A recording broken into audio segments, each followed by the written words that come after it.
online campuses. And so I'm very passionate about the subject. Jay and I both are very passionate about the subject. I would say it's still controversial though, where social media is one of those things. I get very little pushback of whether we should use Facebook or not.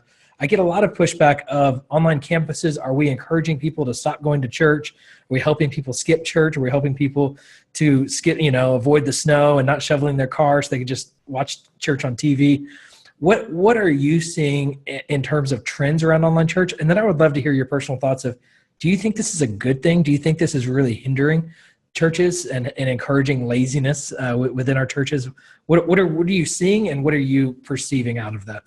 Well, you're asking a very widely asked question. In fact, this very day, I am working on a pastor poll survey, and one of the questions is, has the online campus idea been good for the church overall or been harmful? Because, on the one hand, I got a snotty-nosed kid and I can't make it to church. I shouldn't come to church. You don't want me to come. And isn't it wonderful that I can keep track with the message series and feel like I was in touch a bit and watch it maybe even as a family? That's great.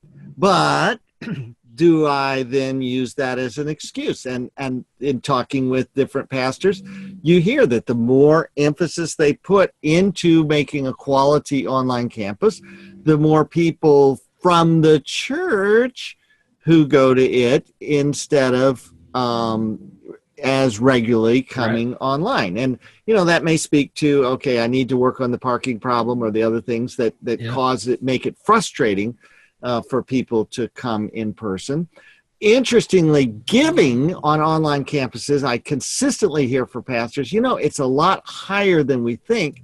And the outreach of, here's this person in China who doesn't have access to church, or someone in Japan who's practicing their English, and if somehow the Lord led them to our church and has written us an email to our team that says, I want to learn more about this Jesus. Who would have thought that our church, based wherever we are, would have that kind of reach? So there is both positive and negative, and the dust has not settled. But as you pointed out in a recent broadcast of this series, there's a resurgence in online campuses because it's become easier and more people seem to be interested in it.